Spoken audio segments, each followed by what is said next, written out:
You worked in such detail. It was a bit like watching you, I guess, in your practice studio. Could you talk to us a bit about how you practice? Not enough. Not enough. Well, the ideal thing is I have my morning cup of tea, and then I go into my studio and I do my scales and my breathing exercises. And then I might look at what music I have 6 months ahead and make sure that the language coaching is set up nicely. I would make sure that my next singing lesson is booked for the following week, and then I would attend to the music at hand, whatever that may be. But of course, that is ultra fiction. As a working singer, one circumstance is often transitional. You're learning the music far too late. It's the organizational demands on being in the right place at the right time are considerable. You often find yourself traveling when you should be practicing. You often find that on the very week that you had set aside to prepare the role that you're about to sing, you get a fiendish cold. And so when you arrive at the first rehearsal, it's not sung in. And you learn very quickly, and bad habits develop. And the conductor thinks, why haven't you learned the music? And your singing teacher comes to the dress rehearsal and goes, why didn't we work on this before? And then you have a conversation with your 2-year-old child and wonder why they can't figure out why you're not there for 4.5 weeks. Yeah, it's a great life. No, okay. So seriously, the warm-up that I gave you earlier on, that's a wonderful way just to get everything going. It prepares the body, it gets the pulse racing, it does feed blood all the way through, it focuses the concentration very well. Optimally, I will do some warm-up exercises. I have a series of exercises which I personally need to work on as often as I can. Sometimes it's not as daily as I would like, but they are vital to me. And then literally I would be at the piano trying to learn what's needed, and in fact booking or going off to the coaching session that I need to do. But it's hard. Too many hours on electronic devices and not enough sleep, and that's my life. So there we are. So, but anyway, keep at it. If you're here and you have a studio, use it. Use it. Yeah. Thank you very much. Is there any difference for using the consonants in singing between German and French? Between German and French, well,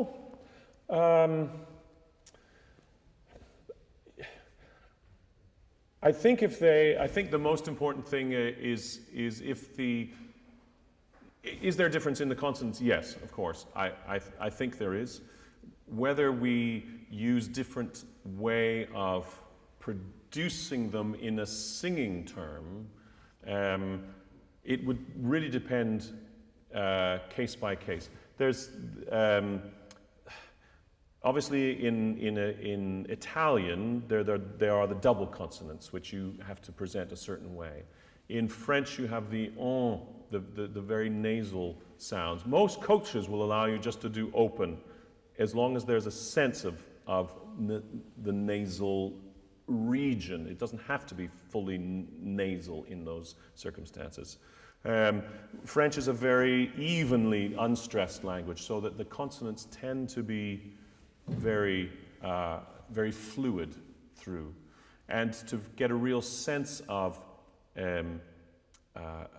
Frenchness, I suppose, it would all come from the idea that perhaps there was already forward placement for the vowels, and so lots of the consonants would happen in this space. But then again, that's the same for German as well.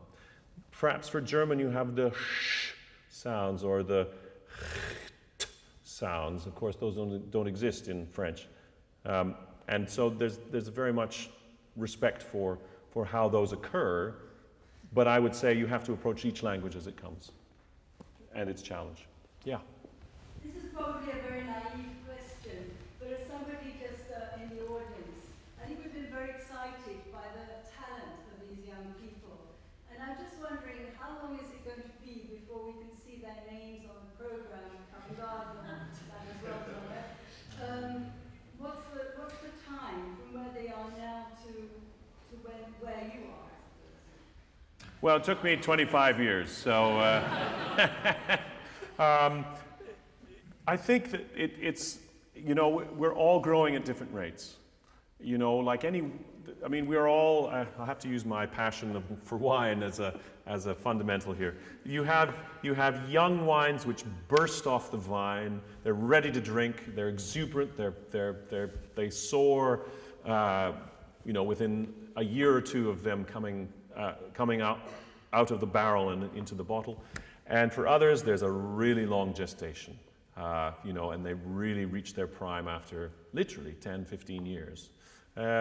For sopranos and mezzo-sopranos, there's obviously this advantage, I suppose, that many of the female roles, principal roles particularly, tend to be young and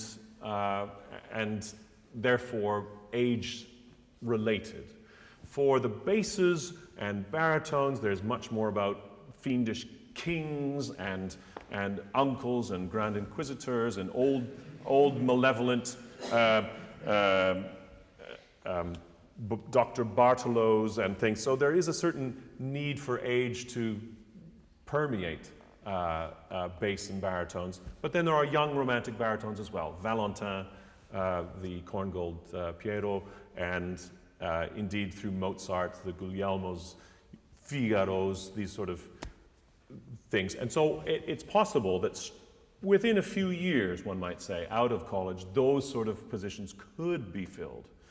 Now, there's tremendous pressure on institutions to present fully formed artists as they come out so that they can then attract more students and say, look what we've done here.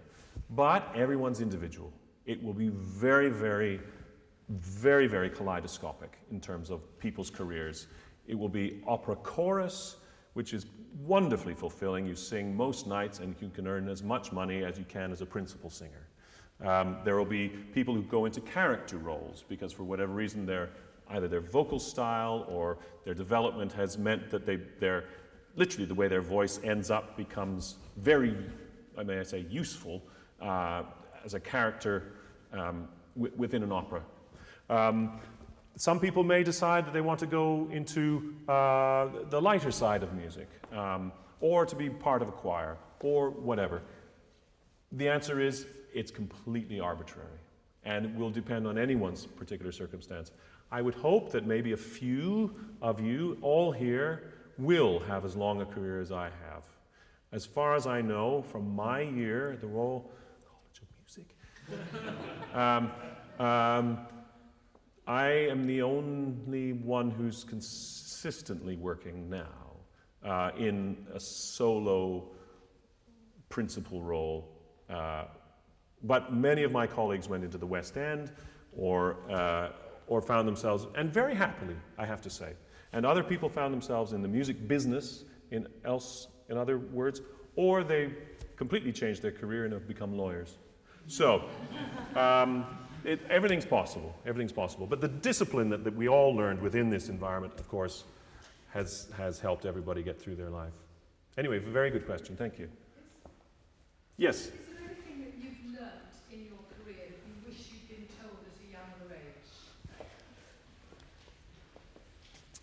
No pressure. No pressure. Really, no pressure. Do the work, do the work.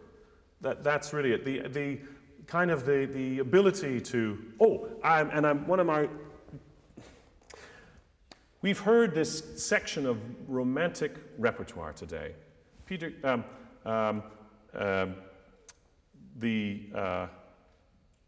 we were going to hear Peter Grimes, but in fact the most recent piece we heard was the Benjamin Britten, Let the Florid Music Praise. Now, that was a very narrow, probably about, what would we say, maybe 70 years of music. The music outside that, I mean, it's happening. Modern music, contemporary music, that is where the work is. Please invest the perfection of your voice. Invite your composers in residence here to write for you. Be involved with these. I survived mostly my work as a young singer through doing contemporary. Now it's a kind of a dangerous thing, but if we don't, as singers, demand of those composers, they will write unsingable music. If we start now, if you go to your colleagues and say, this is how it should sound. We have been working so precisely on beautiful sounds, beautiful technique. If this is lost through the way music could be created, then we've lost. And this is an investment for not only for our future work, of course, but also for the beauty of the response of music to beautiful poetry. So go there into the composing department and say, we want music, and we want to be able to sing it. As humans, we are not instruments. Is that clear enough? Yeah. So get out there and make your own music. Do your own projects. Find your strengths. Yeah. Thank you. I'm not going to share so many questions, and I'm going to try to ask a question in one sphere. I hope it makes sense. When you were into training and still learning technique and being, a young singer in training, what drove you to keep going? Because we have all these things to think about on an everyday basis in college. Technique, reading, then character, and then all these things. And then we have the monthly tasks, and then we have the task which we need to achieve at the end of the year. But what was your task when you were training for the next 5-10 years? What drove you to keep going singing? So, really what you're saying is that because there's so much demanding on you within this sort of circumstance, which, am I getting this, that prevented you from working on the kind of the precious things? What I guess I mean is, did you have some bigger idea? Like, did you have something deeper than I need to learn how to sing this tone notes right? Like, and what was it? I'll never forget singing Tonio's aria, the prologue from Pagliacci, in a competition. And that whole month, 6 weeks leading up, I thought, how am I going to sing an A flat? How? I haven't got an A flat. Why am I singing this? Io sono il prologo. And this obsessed me, and it became, the focus. I would spend every day thinking, okay, al pari di vo, al pari di vo, al pari di vo. And arriving at the competition day and thinking, I don't know what's going to come out. I have no idea. Being on the stage, trembling, thinking, I've spent 6 weeks worrying about an A flat. And of course it didn't come out. And afterwards I thought, what a waste of 6 weeks. I didn't go out. I didn't enjoy my friends.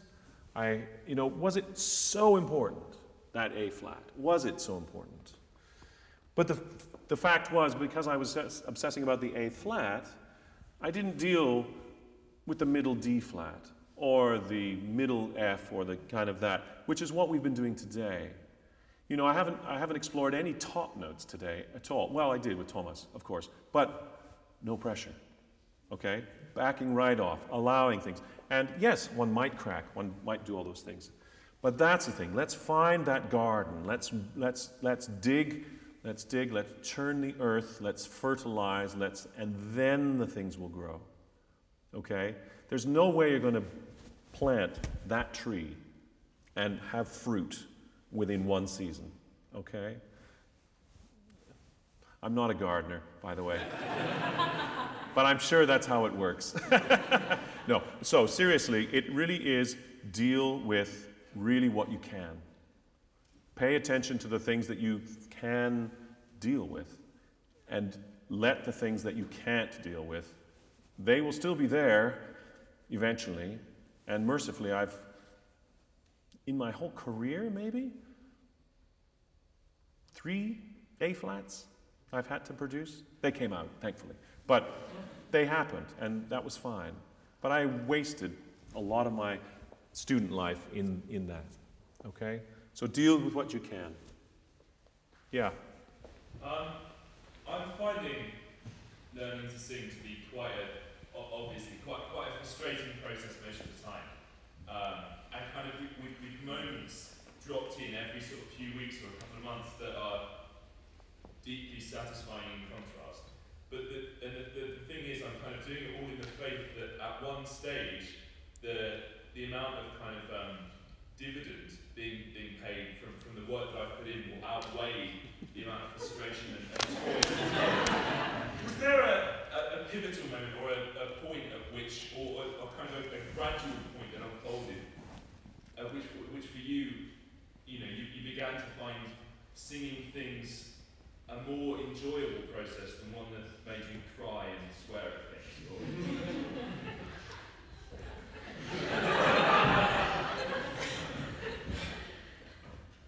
No pressure. Okay. No, seriously. Yeah, I used to judge concerts that I sang in degrees of success by how many times I cracked. And it was a really joyous day when, I think it was Messiah or something, when, wow, I sang the whole thing and I don't think I cracked. The next 6 months was a little more cracking, but that one day, of course, of not cracking was, unfortunately, I probably used a technique which meant that I was really gripping on those top notes. And I didn't crack, but my God, it was a bad habit. So the whole idea is that, of course, you have to love it. And in all relationships, the one that we have with this structure and this idea that we have the wherewithal, both intelligence, organization, discipline, and the equipment to be singers, has to be worth it. We have to trust that the relationship we have with what may be a career is a give and take one. Sometimes it'll give, sometimes it'll take. And if you're prepared for that affair to let you down and then turn up again and go, oh, maybe it's worth still. And we'll all face crisis. I promise you, you will all face crisis, personal, physical, or whatever. That one job which you've been depending on for your break, or that if you get an agent, or if you get your chance and you get the cold, what do? You have to trust. You have to trust. Either that you're going to be okay physically, or that if you cancel, because that's what you feel you have to do, that's okay.